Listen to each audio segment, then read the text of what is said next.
Tonight, I want you to sit with a discomfort that most people will run from. A truth so old, so deeply rooted in the human animal, that we've buried it beneath social rules, dating advice, psychology trends, and all the cheap language of modern love.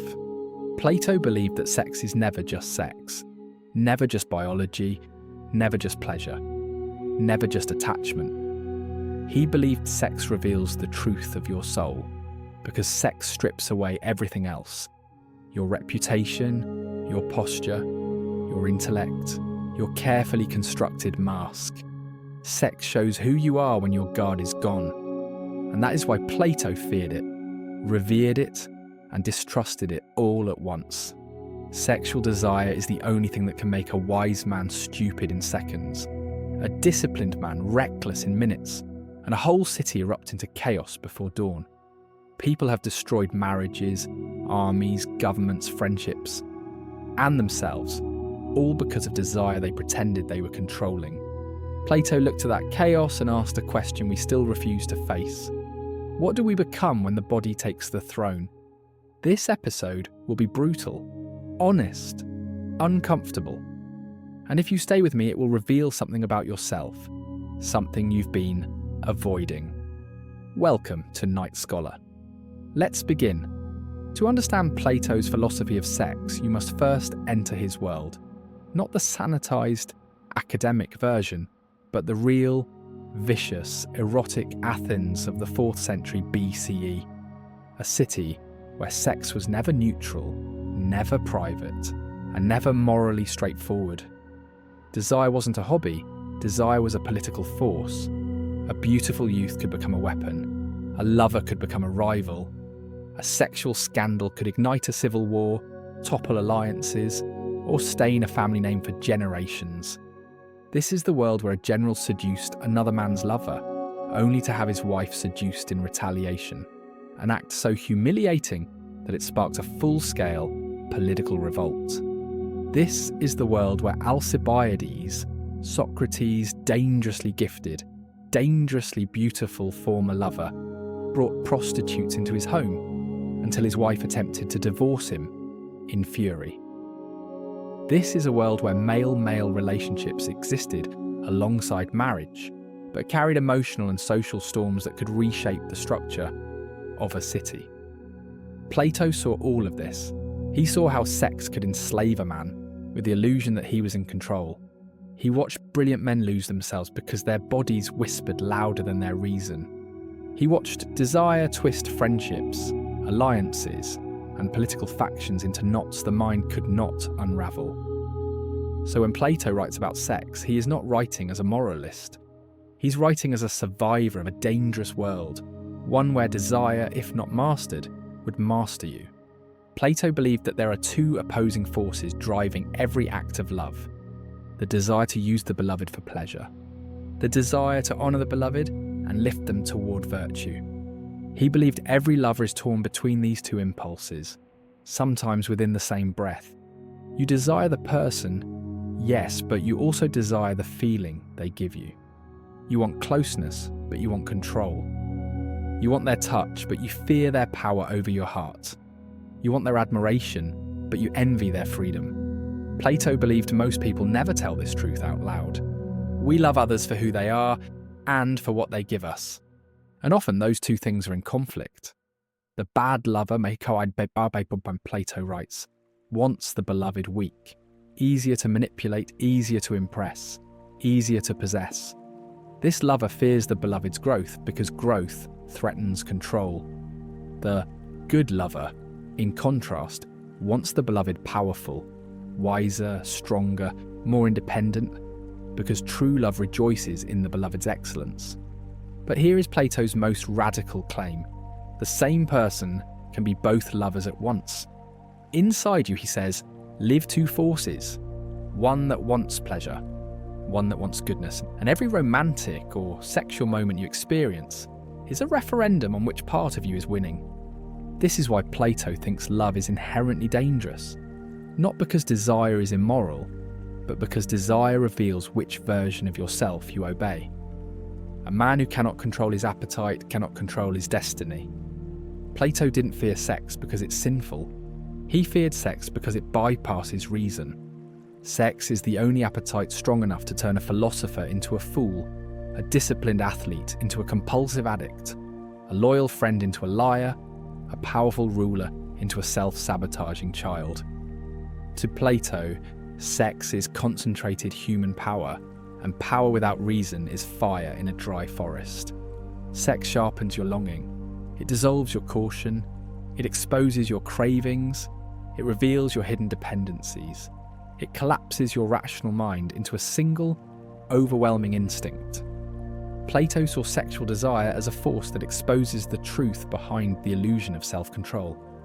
Most people don't control their appetites. They negotiate with them. Sex, he believed, doesn't ask permission. It consumes. This is why Plato argued that lovers must confront their desires with discipline, not to suppress passion, but to transform it into something worthy of being called love. To him, sex is not dangerous because the body is sinful, but because the mind is fragile. In the Phaedrus, Plato gives one of the greatest metaphors in all of philosophy.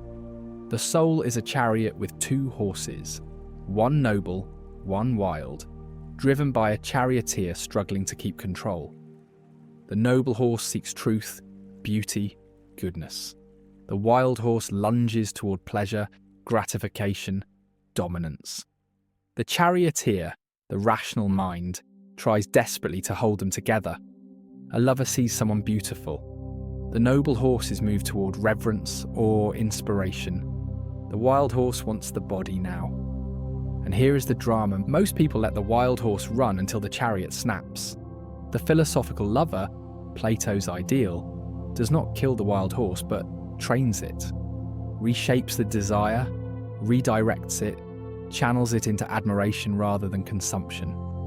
Passion remains, but it becomes energy for growth, not destruction. To Plato, the greatest lovers are not the most obedient or the most restrained.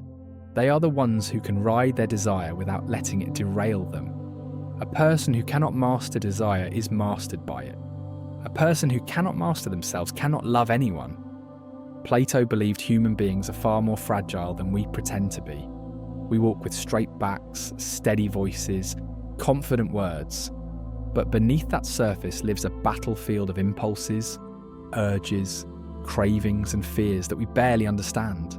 Sexual desire, he argued, magnifies all of them. Pleasure makes promises it cannot keep, whispering to the mind, just this once, just this moment. No one needs to know. Nothing will change. But everything changes.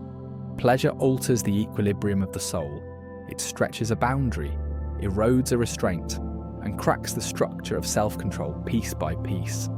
Plato wasn't afraid of pleasure because he was a moralist. He was afraid of pleasure because he understood human weakness.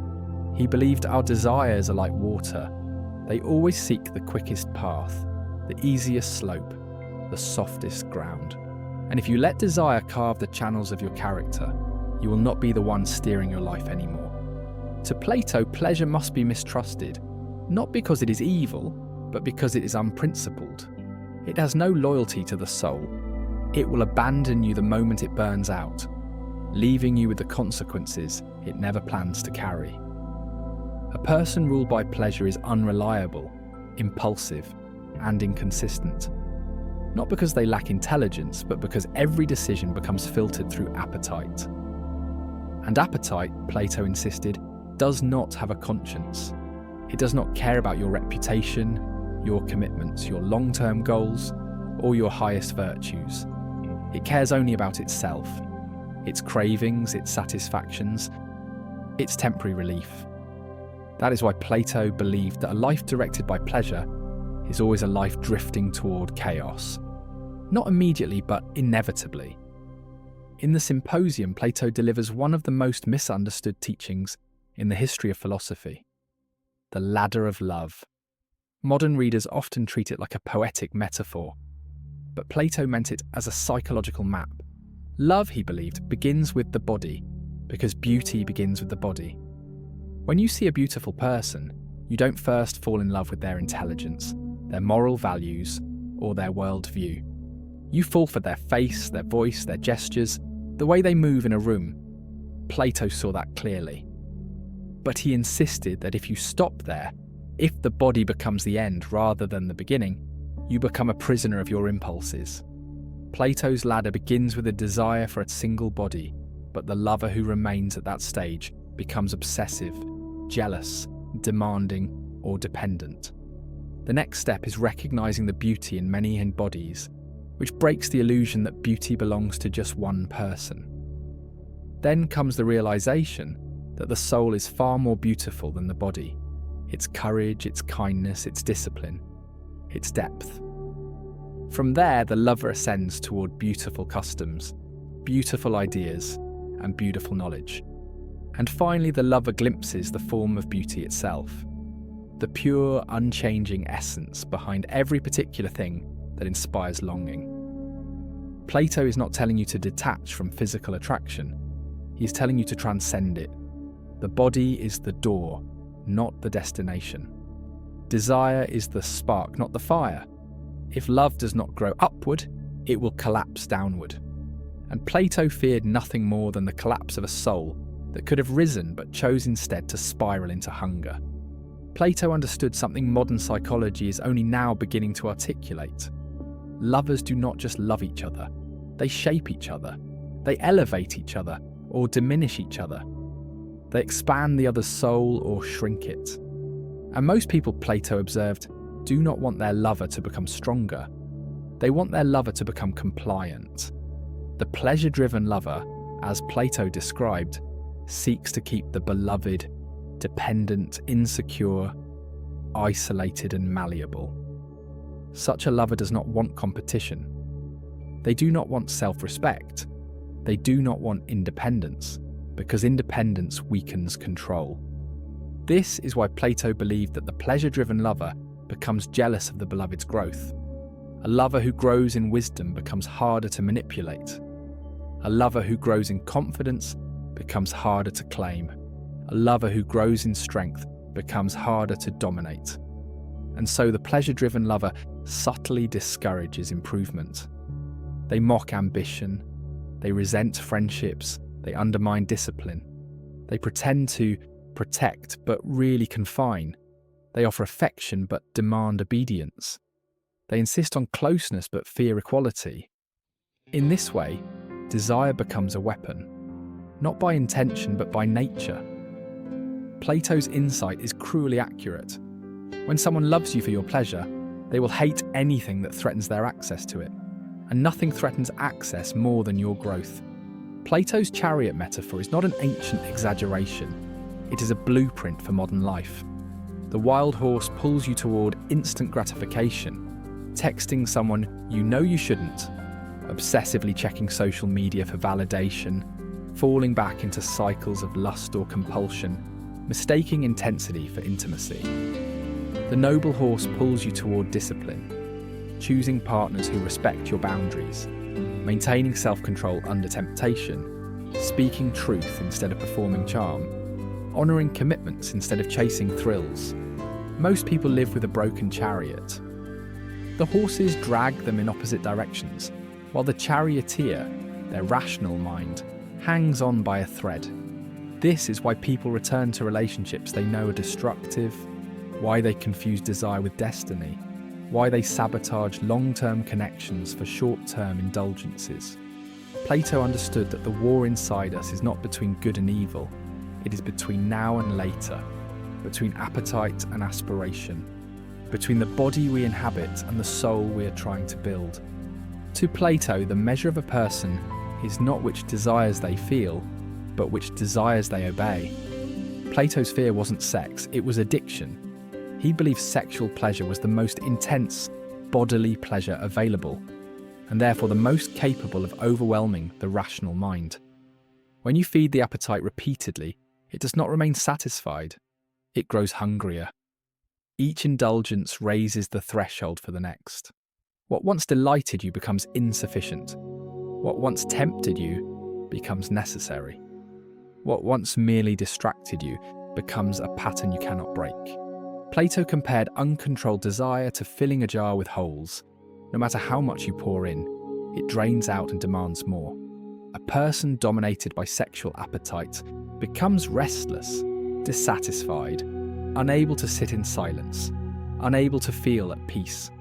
They chase stimulation to quiet the mind, and in doing so, lose the ability to steer their life.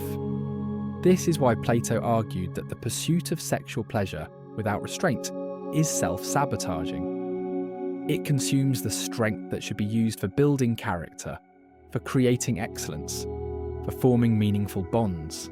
It fragments the soul. It fractures the will. It makes a person a servant to their impulses, forever chasing, forever wanting, forever empty. Plato understood something modern culture avoids. Being desired is not always a blessing. Sometimes it is a trap. When someone desires you intensely, their longing can feel intoxicating. It validates your ego, shores up your insecurities, and gives you a sense of power you may not have earned. But Plato warns that this kind of desire often blinds you to motive. A lover who wants you excessively rarely wants what's best for you. They want access, they want possession, they want the emotional high your presence provides. And in seeking those things, they may try to shape you into the version of yourself they can control. Plato believed that the beloved, especially the young, impressionable beloved, is in greater danger than the lover, because the beloved, flattered and inexperienced, may mistake intensity for sincerity. To Plato, desire from another person is not validation, it is responsibility. When someone wants you with great force, they are handing you power over their happiness. But that power is heavy. It can crush you if you do not wield it with clarity. Plato teaches that a lover ruled by pleasure cannot help but shape the beloved into a smaller person. Insecure, dependent, afraid of displeasing the lover. And if the beloved does not understand the difference between being loved and being used, they may willingly surrender their autonomy. Desire becomes a subtle erosion of judgment, of self-trust, of inner strength. To be desired is not dangerous. To build your identity on being desired is catastrophic. Plato was uncompromising about one thing: most people do not love well. Not because they are malicious, but because they are untrained. The average person does not examine their attraction, their expectations, or their intentions.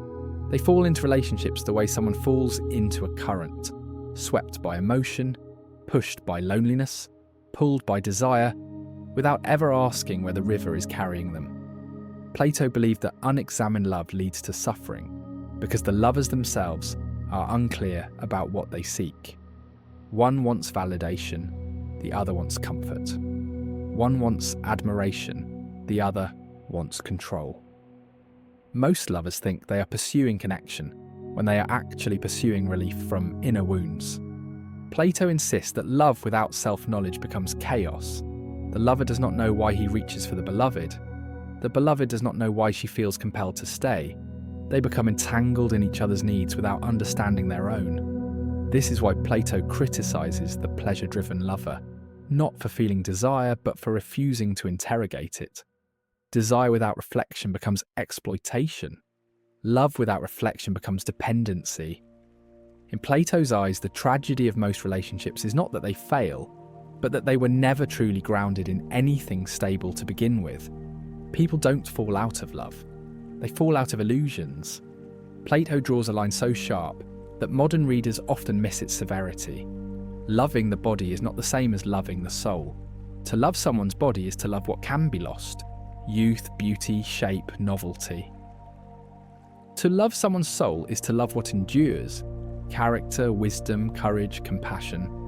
Plato does not condemn physical attraction. He simply refuses to let it be the foundation of a relationship. For him, the body is the spark that ignites love, but the soul is the fire that sustains it. According to Plato, the lover who loves the body alone is doomed to dissatisfaction. The beloved will age, or disappoint, or become ordinary in the lover's eyes. Desire will fade because desire depends on scarcity, novelty, and intensity. But the lover who loves the soul is drawn to something that grows over time rather than decays. A soul can deepen, expand, mature, and elevate. The beauty of character does not wither.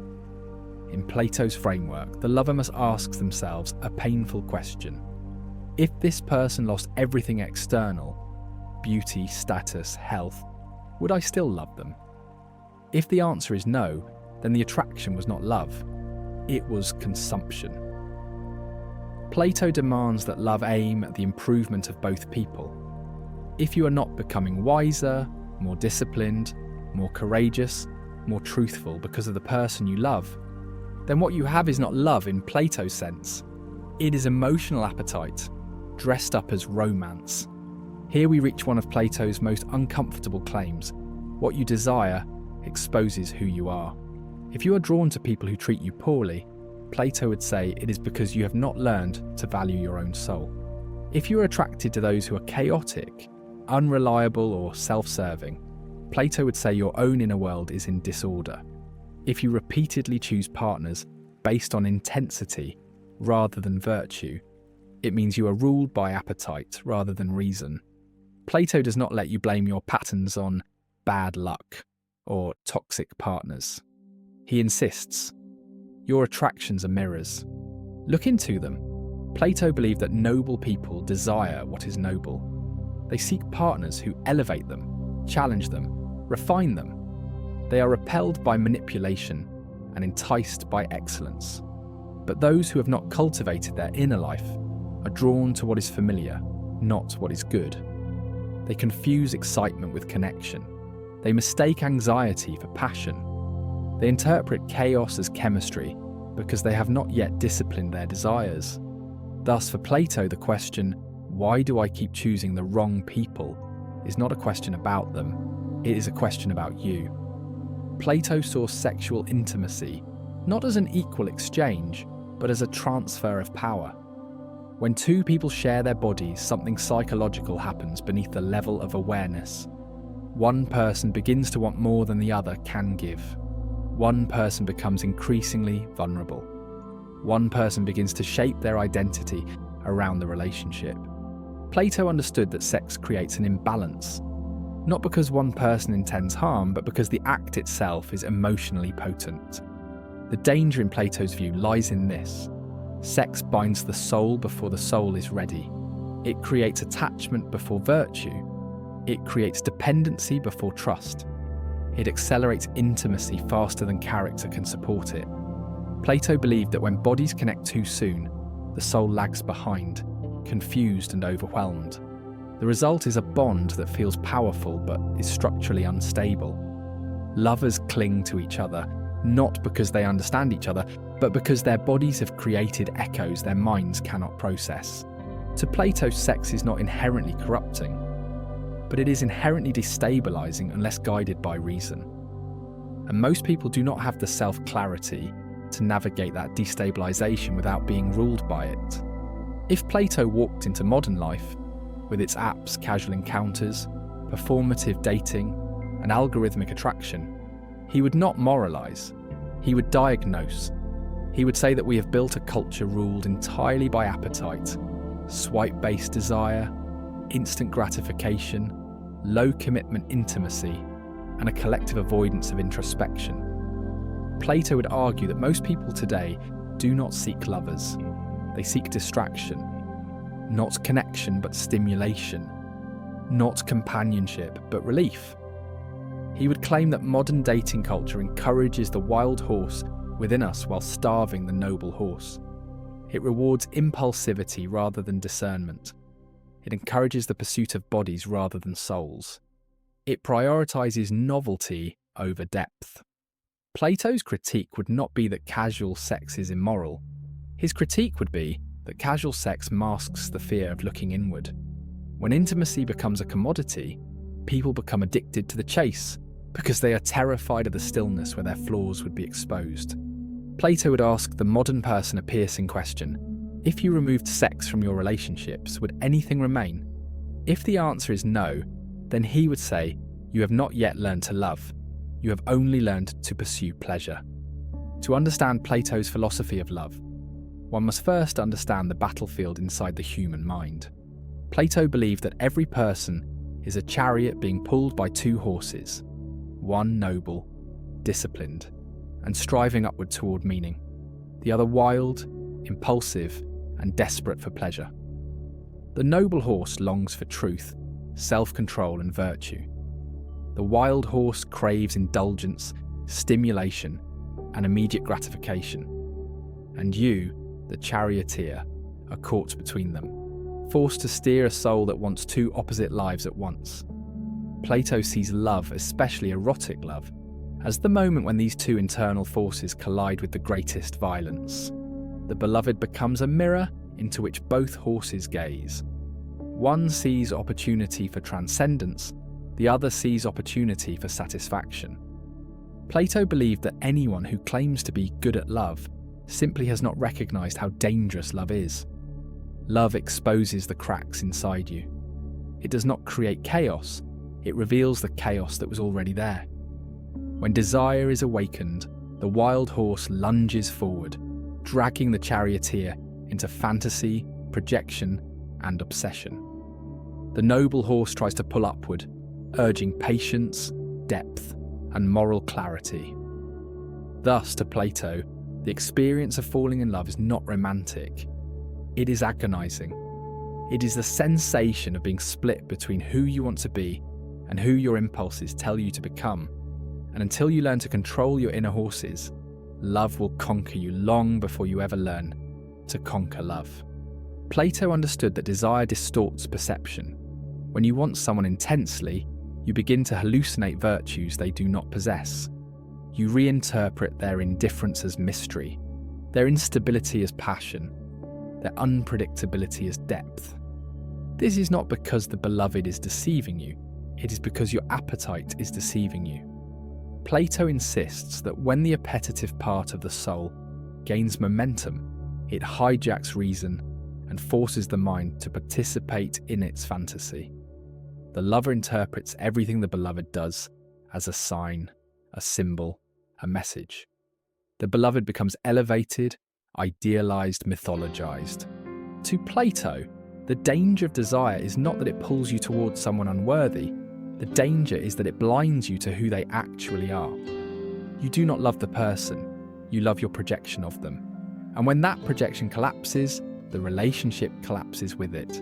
Plato would say, this is why so many modern relationships burn bright and die quickly, because they were built on emotional intoxication rather than truth. A love born from fantasy can only survive for as long as the fantasy remains unchallenged. Reality always wins eventually. Plato warns that initial attraction reveals more about your inner wounds than your inner wisdom. Your attractions are psychological diagnostics. You are drawn to what is familiar, not to what is good for you. This is why people with chaotic childhoods often seek chaotic partners. It is why people who never felt valued seek partners who withhold affection. Plato sees this as the soul reenacting its pain, trying to resolve it through repetition. To him, the first person you fall for is rarely the person your noble horse chooses. It is the person your wild horse recognizes. And Plato would argue that true love should begin not with attraction, but with discernment. It's easy to fall for beauty, charm, or charisma. It is much harder to fall for virtue, but only virtue creates lasting love. Beauty fades, novelty decays, excitement exhausts itself, but the character of a soul, its courage, its honesty, its wisdom, those are eternal. Plato believed that until you train your desires to be drawn toward the good, your relationships will continue to reproduce the same patterns, the same heartbreaks, the same self-destructions. Attraction must be educated before it can be trusted. Plato does not merely say that pleasure-driven lovers are weak, he says they are dangerous. They do not intend harm, but harm arises naturally from their priorities. When pleasure is the goal, the beloved becomes an instrument. When possession is the goal, the beloved becomes a territory. When gratification is the goal, the beloved becomes a resource. Plato emphasizes that pleasure-driven lovers fear the beloved's independence. They want them obedient, impressionable, emotionally dependent. Such lovers isolate, manipulate, flatter, and intoxicate with attention. not because they are evil, but because their appetites demand it. Plato compared these lovers to wolves who love lambs. The wolf does not wish to harm the lamb, yet harm is inevitable because of what the wolf is. And this is Plato's brutal truth. If someone is ruled by appetite, they cannot love you, they can only consume you. When the pleasure fades, they fade. When the novelty disappears, they disappear. Their promises evaporate because the promises were never rooted in commitment. They were rooted in desire. Plato's warning is not moral, it is predictive. Lovers ruled by appetite always leave destruction behind them, not because they choose to, but because they lack the inner structure to do anything else. Now we turn to one of Plato's most mystical ideas, that true love begins when beauty awakens the memory of the soul. According to Plato, every soul has witnessed the forms, the eternal truths, before descending into the body. One of these forms is absolute beauty. When a person encounters someone truly beautiful, not merely aesthetically pleasing, but beautiful in presence, the soul shudders, it trembles, it remembers. Plato describes this as a shock, a spiritual vertigo. Something ancient stirs inside you, as if your soul has recognized something it lost long ago. Physical beauty becomes a catalyst, a portal, a reminder of what you once knew when you were more than flesh. This is why philosophical lovers do not merely desire the beloved, they revere them. They feel awe, not hunger. They seek closeness, not consumption. The beloved's beauty does not inflame the appetites. It awakens the noble horse, stirring the desire for growth, virtue, and alignment with truth. For Plato, this moment, this trembling recognition, is the true beginning of love. It is not the body calling to the body, it is the soul calling to the soul. And it is an infinitely more dangerous, more transformative, and more sacred experience than desire could ever be. Many believe lust is dangerous because it overwhelms reason, but Plato believed philosophical love was far more terrifying because it overturns your entire conception of who you are. Lust seeks gratification. Philosophical love seeks transformation. Lust wants possession. Philosophical love wants elevation. Lust ends when the appetite is satisfied. Philosophical love has no end because its object, the soul, cannot be fully known or consumed. To love someone philosophically is to confront your own inadequacies. Their beauty exposes the gap between who you are and who you could be. Their goodness forces you to recognize your own deficiencies. Plato understood that this kind of love humbles before it heals. It strips the ego, it dissolves illusions, it demands that you grow or lose the beloved. Philosophical love requires effort, discipline, vulnerability, and moral courage. It asks you to reshape yourself. No wonder so few people choose it. Lust is easier, pleasure is easier. But ease has never been the path of the soul. Plato knew that the greatest terror in love is not rejection, it is exposure. To be loved for your beauty is flattering, but shallow. To be loved for your usefulness is transactional. But to be loved for your soul is unbearable unless you have made peace with who you are. Philosophical love demands transparency. It asks the lovers to reveal their insecurities, their ambitions, their contradictions, not in dramatic confessions, but through the simple, daily act of being truly known. Plato believed that the beloved becomes a mirror in which the lover sees not just goodness, but weakness. This is why many people prefer relationships based on desire. They allow you to hide, but philosophical love does not let you hide. It calls you forth, challenges you, exposes the fractures you pretend not to see. Plato's ideal lover and beloved do not merely admire each other, they refine each other. But refinement is painful. Growth is painful. To stand naked before another soul, without pretense or performance, is the most radical act Plato thinks a human can commit. To Plato, sex is not merely an act, it is an event inside the soul. He believes sexual pleasure was so powerful that it could rearrange a person's priorities, weaken judgment, and distort the inner balance that reason works tirelessly to maintain. Plato was not naive. He understood that sexual desire is intoxicating, overwhelming, and, if mismanaged, capable of reshaping identity itself. You think you're simply attracted to someone, but inside, a far older, more primal engine awakens. Plato saw sexual pleasure as a force of nature, not a simple preference. It surges through the appetitive part of the soul like a tidal wave. And once unleashed, it does not negotiate. It demands, it pulls, it consumes. This did not mean Plato condemned sex, but he distrusted the way human beings use it. He believed passion makes promises that the soul cannot keep. The body wants what it wants in the moment, and when that moment passes, clarity returns. Too late. To Plato, sex was not sinful, it was simply dangerous. Anything powerful enough to rewrite one's priorities in an instant must be handled with profound discipline. The world today teaches indulgence, spontaneity, surrendering to impulse.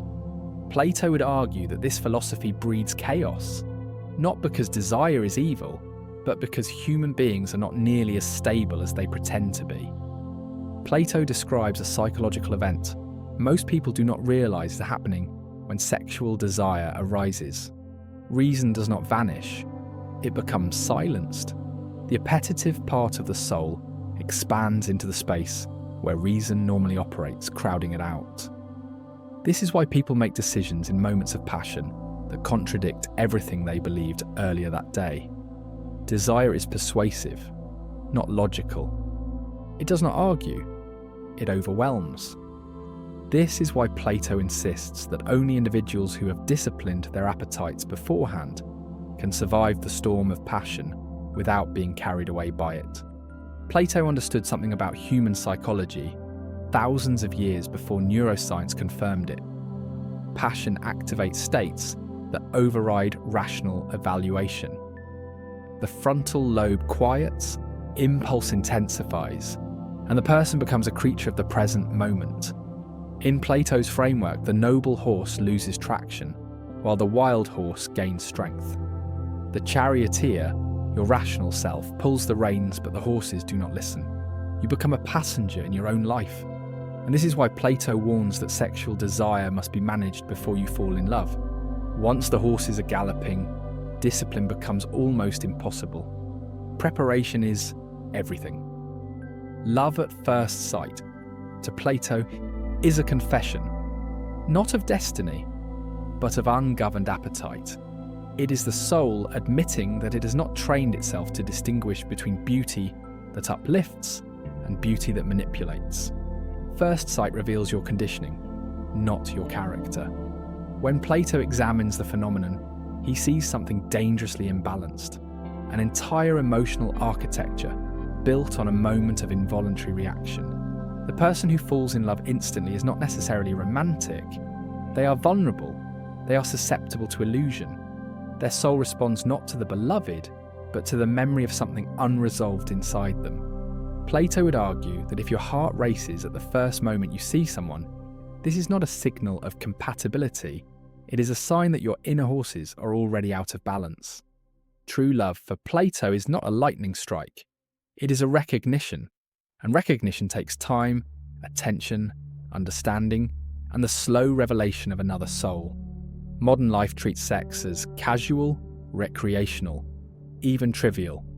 Plato treats sex as a force similar to fire, illuminating, transformative, and deeply destructive when mishandled. He believed that sexual activity reshapes the soul's internal balance. Each act reinforces a pattern of indulgence or restraint, of appetite or virtue. Because sexual pleasure is so intense, it forms memories that imprint deeply into the psyche. These memories condition what the person seeks in future relationships. Plato saw this conditioning as the root of relational dysfunction. A person who uses sex to soothe loneliness becomes addicted to using another's body as medicine. A person who uses sex for ego validation becomes dependent on seduction to feel worthy. Plato recognized that repeated indulgence creates spiritual habits, gradually turning the soul outward, seeking satisfaction rather than meaning, distraction rather than growth. Thus, Plato argued that sex should be intentional, not impulsive, meaningful, not mechanical, an expression of virtue, not appetite. Sexual restraint was not about repression, it was about preserving the integrity of the soul. He believed sex should be powerful, transformative, even tender but never casual, because nothing powerful remains harmless when treated recklessly. Plato's most beautiful idea about love is the ladder of beauty. It begins with physical attraction, but it does not end there. If the lover is wise, physical beauty awakens a deeper search. First, attraction to one body, then recognition of beauty in many bodies, then admiration for beautiful minds, beautiful laws, beautiful actions, beautiful knowledge. The lover ascends from flesh to meaning, from desire to philosophy. This ascent transforms love into a spiritual apprenticeship. Sex becomes a doorway, not a destination. The beloved becomes a reminder of something divine, not a possession to exploit. The lovers help each other climb a ladder that neither could ascend alone. And as they rise, their connection deepens, not because of physical intimacy, but because their souls become aligned in pursuit of the same truth. The tragedy for Plato is that most people get stuck on the first rung. They never move beyond the body. They fall in love with bodies, chase bodies, suffer for bodies, and lose themselves for bodies. But the body is only the beginning. Plato believed the true purpose of erotic love is to ignite the philosophical impulse, to awaken yearning for the eternal. To him, desire is not an obstacle. It is the spark that lights the path upward. Plato draws a brutal distinction between desire and devotion. Desire asks, "What can you give me?" Devotion asks, "Who can I become for your sake?" Desire consumes, devotion cultivates. Desire wants access. Devotion wants understanding. Desire reaches for the body. Devotion reaches for the soul. And Plato insists that the highest form of love transforms the lover into a better version of themselves, not through sacrifice, but through admiration. A lover driven by devotion sees the beloved's potential and longs to help it unfold. But devotion requires discipline. It requires the lover to manage their appetites so they do not diminish the beloved, but elevate them. Plato believed that this discipline, this inner governance, is the true test of love. If your love weakens the other person, it is not love. If your desire leads them away from virtue, it is not love. If your intimacy leaves them diminished rather than strengthened, it is not love. True love, for Plato, is not sentimental. It is demanding. It requires self-mastery. It requires courage. And above all, it requires the willingness to let the beloved become someone greater than you expected, even if that means greater than you. Plato warns that sexual attraction can be so overwhelming that it prevents us from seeing the person clearly. When desire dominates perception, the beloved's flaws become invisible, their contradictions excused, their character overlooked. This is not love. It is enchantment. Sexual chemistry, Plato insists, is the most intoxicating spell the body can cast over the soul. It creates a fog, a softness of judgment, a willingness to ignore incompatibilities because the physical connection feels extraordinary. To Plato, the danger is not sex itself. It is the confusion between intimacy and compatibility. A relationship built on desire alone becomes structurally unsound. When the sexual intensity fades, the lovers awaken to a partner they never actually knew. Modern culture experiences this constantly. Relationships that feel cosmic in the first months collapse under the weight of reality. Plato explains this collapse with remarkable simplicity. Passion revealed nothing about the soul. Plato describes a rare and breathtaking possibility. Two people who love each other, not through appetite, but through devotion. They admire one another's character, discipline one another's weaknesses, and awaken one another's virtues. They seek not possession, but elevation. Such lovers challenge one another to grow, to refine themselves, to purify their intentions, to pursue truth more earnestly. This kind of love is not fragile. It does not collapse under difficulty, because it was not built on pleasure. It was built on admiration, understanding, and a shared pursuit of the good. These lovers do not suffocate one another, they liberate one another, and their connection remains powerful even in the absence of physical intimacy, because the bond resides in the soul, not the body. Plato insists that this form of love is the closest two mortals can come to touching the divine. Plato does not stop at saying sexual desire can destabilize a person. He argues it can destabilize an entire society. To him, the true danger of ungoverned appetite is not private morality, but public consequence. A city is a reflection of the souls that inhabit it. If the souls are ruled by appetite, the city becomes chaotic, unpredictable, and vulnerable to manipulation. Plato believed excessive desire fractures the internal order a city needs to survive. Citizens driven by pleasure become untrustworthy, impulsive, and loyal only to their cravings. They do not form stable families, stable friendships, or stable commitments. Everything becomes temporary: partners, promises, allegiances. Plato warns that when desire becomes the ruling principle of society, it erodes discipline and promotes envy. A population obsessed with pleasure becomes weak, easily swayed by charismatic leaders who offer gratification rather than wisdom. This is why Plato feared sexual indulgence at a political level. It trains people to follow impulse rather than reason. It teaches the soul to surrender instead of govern. And a city where millions have learned to surrender is ripe for collapse. To Plato, a culture that worships pleasure is a culture that cannot defend itself. Not physically, not morally, not intellectually. The battle for the soul is also the battle for civilization. Section 32. Chastity, not as purity, but as power. Plato's arguments for chastity are often misinterpreted as prudish or moralistic. In truth, Plato saw chastity not as a virtue of purity, but a virtue of power. Chastity is a deliberate denial of the body's most persuasive instinct. It is proof that the soul governs the flesh, not the other way around. Plato believed this capacity to restrain appetite even at its strongest created a kind of inner sovereignty. The person who can govern sexual desire can govern anything. They become immovable, stable, capable of choosing what is good, even when the body protests violently. In this light, chastity becomes a form of training. It is not about suppressing desire. It is about proving to yourself that your identity does not depend on satisfying it. Chastity becomes a demonstration of self-discipline so intense that the appetites learn their proper place. Plato was not interested in moral purity. He was interested in creating a soul that could stand against anything, including itself. A person who can resist pleasure is a person who cannot be manipulated by it.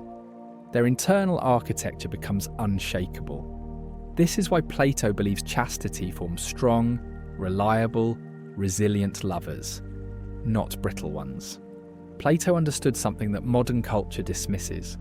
Sex feels significant because it is significant. Sexual intimacy creates psychological imprinting. It fuses the memory of pleasure with the image of the partner. This fusion becomes a blueprint the soul interprets as meaningful, even when the relationship itself is shallow or harmful. Plato believes sex binds the imagination to the beloved. It gives the appetitive horse more ammunition, more images, more sensations, more emotional leverage. This is why, after sex, people often feel more attached than they logically should. The soul has been shown a powerful experience, and strong experiences create strong bonds.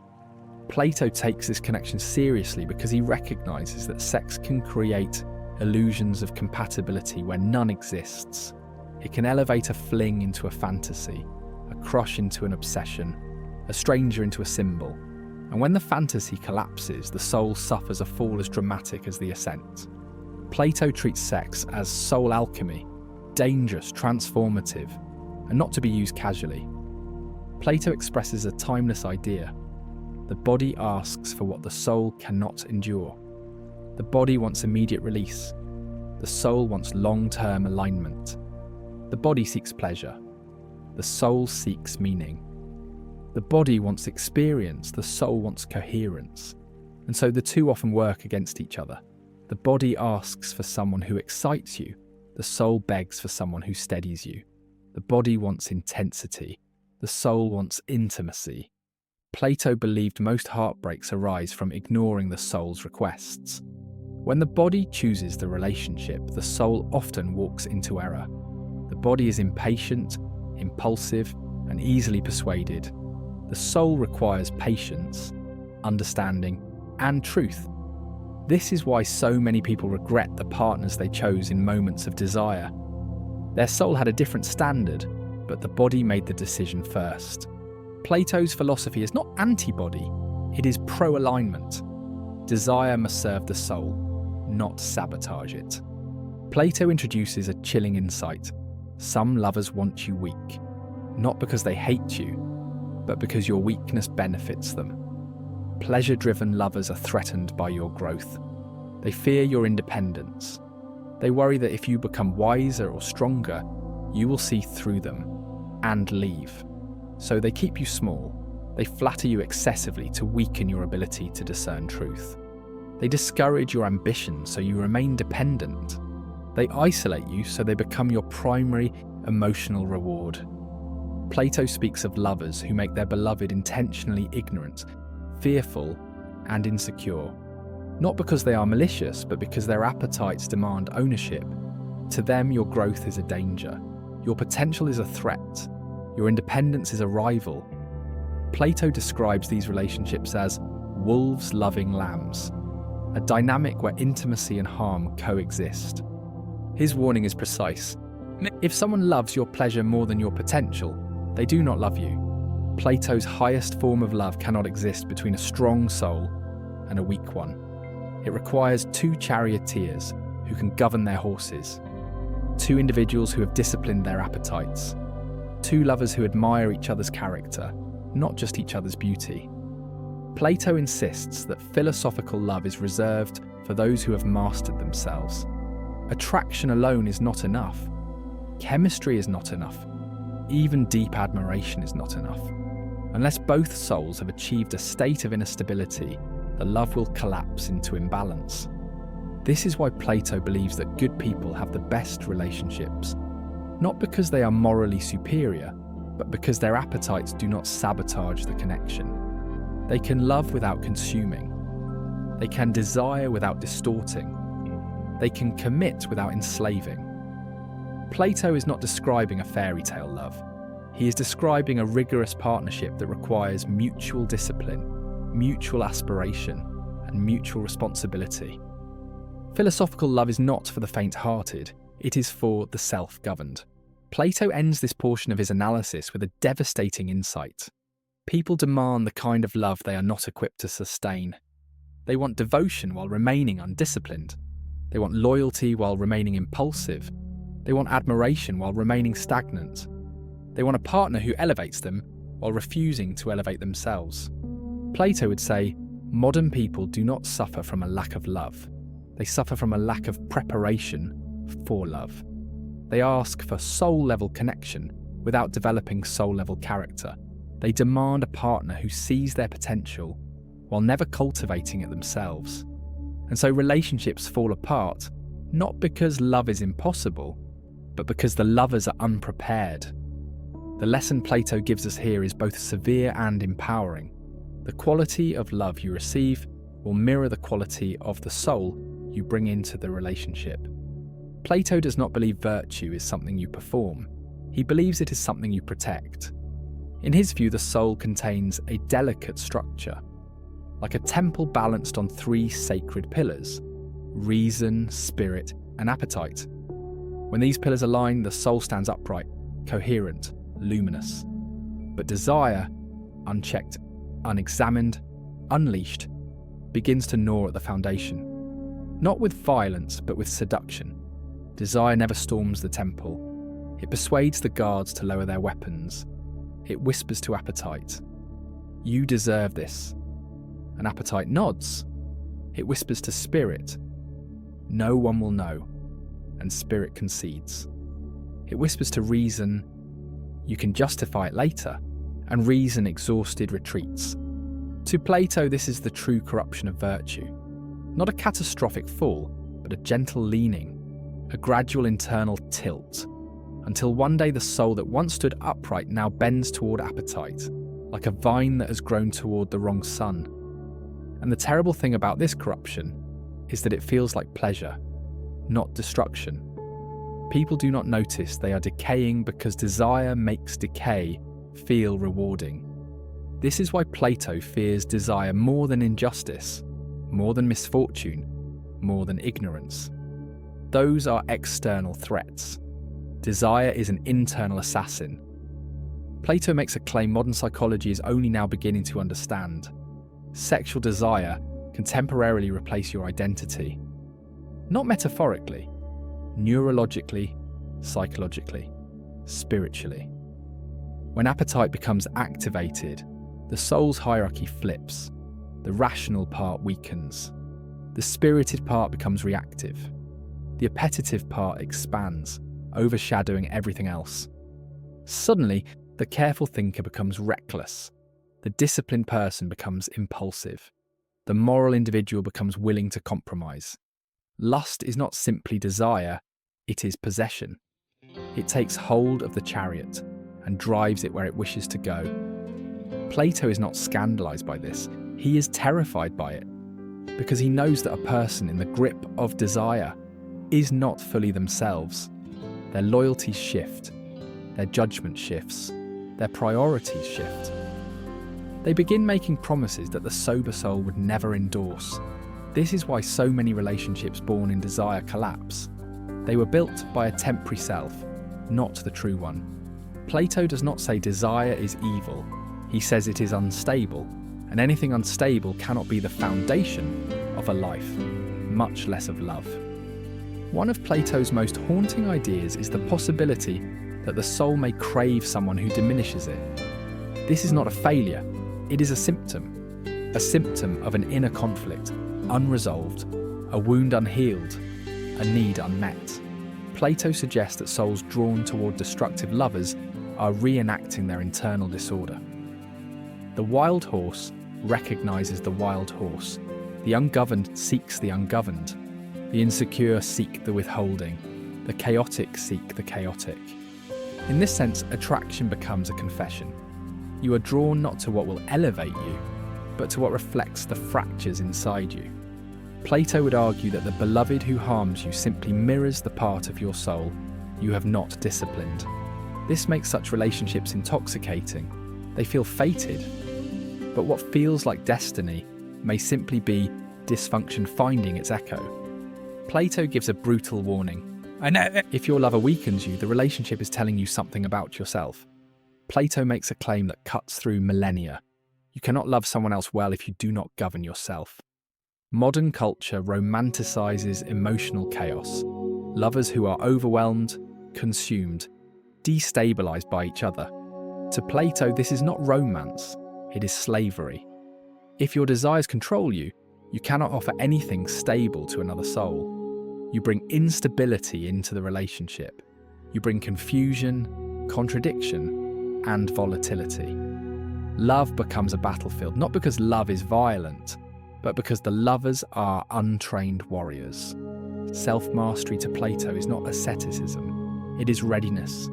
Readiness to love without losing yourself. Readiness to give without collapsing. Readiness to desire without being overtaken. The lover who governs themselves becomes a sanctuary, the kind of person whose presence calms rather than inflames. In Plato's world, the highest erotic offering is not passion, it is stability.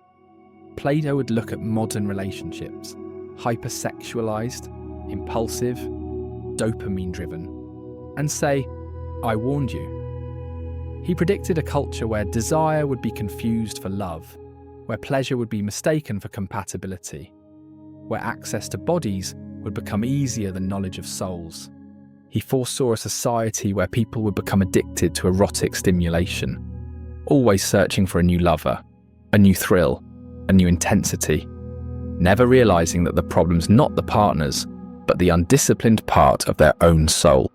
Plato believed that when sex becomes easy, love becomes hard. When desire becomes abundant, devotion becomes rare.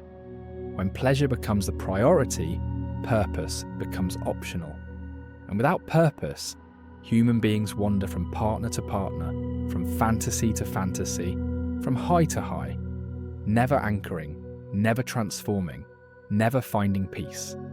The crisis of modern love is not technology, not culture, not opportunity. It is appetite without governance. And Plato believes lovers are meant to be each other's teachers, not teachers of worldly knowledge, but of virtue. A philosophical lover does not merely compliment your beauty, they refine your character. They demand truthfulness because falsehood collapses the soul. They require discipline because impulsiveness corrupts it. They encourage growth because stagnation suffocates it. They challenge your weaknesses, not to shame you, but to free you from them. This is why Plato's lovers do not rely on sexual intimacy to deepen the bond. The bond deepens through shared striving, through mutual correction, through spiritual companionship. A lover should awaken your best self, not indulge your worst. A lover should elevate your aspirations, not reassure your mediocrity. A lover should help you ascend, not enable your descent. In Plato's world, love is not an escape from discipline. It is a practice of it. To Plato, abstinence is not deprivation. It is clarity. When lovers wait, desire becomes purified. The appetitive noise quiets. The noble horse gains strength. The soul becomes more perceptive. Sexual restraint forces the lovers to confront who the other person truly is. Without the fog of passion, they see the beloved's character, their temperament, their values, their ambitions. If love remains without sex, Plato argues, then the connection is real. If love collapses without sex, then the connection was never love. It was appetite wearing the mask of affection. Plato believed that abstinence acts as a filter. Only relationships rooted in admiration, respect, and philosophical alignment survive it.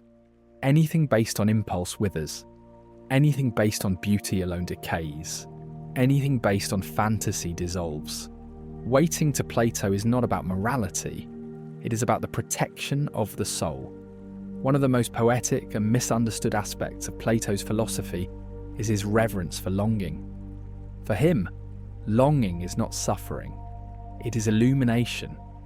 To long for someone is to recognize their beauty, not to consume it. Longing sharpens appreciation. It expands attention. It awakens self-reflection.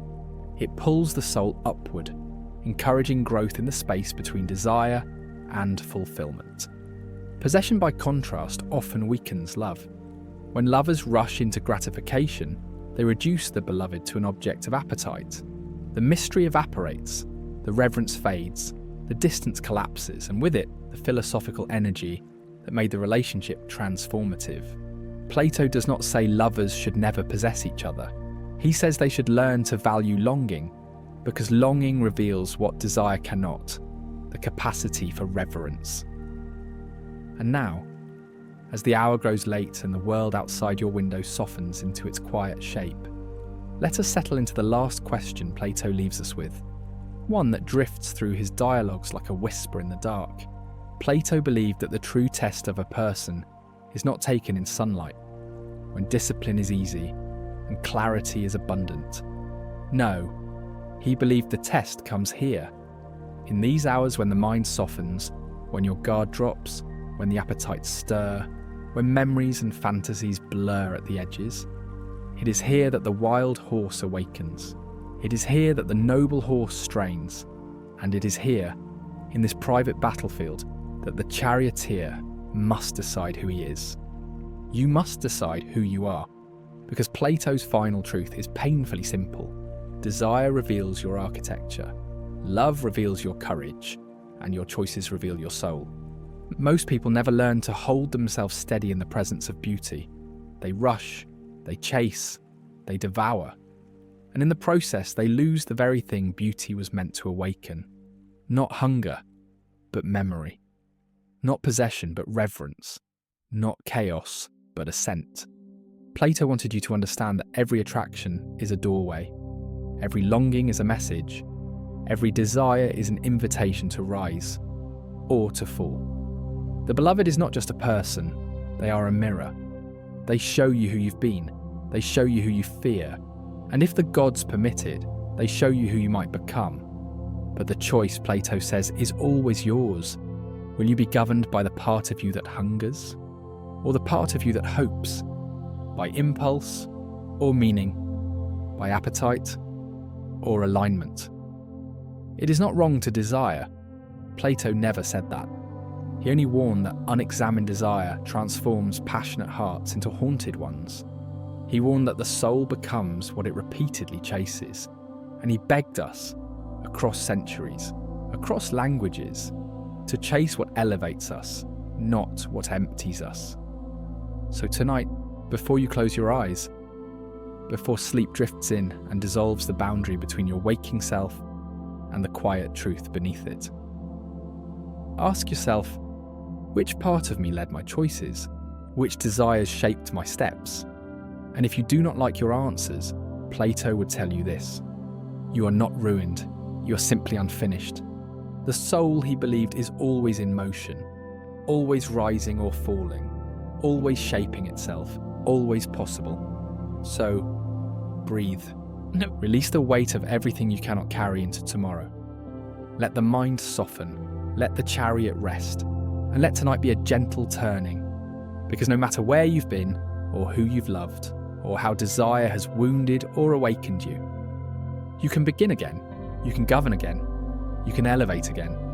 The gods, Plato said, gave us love not to break us, but to rebuild us, piece by piece, choice by choice, night by night. And if you listen closely here in this quiet hour, you may feel something stirring within you. The faint beating of wings, the memory of beauty, the first trembling hint of who you were always meant to become. Good night, my friend. Until the next lecture. May your soul choose the upward path,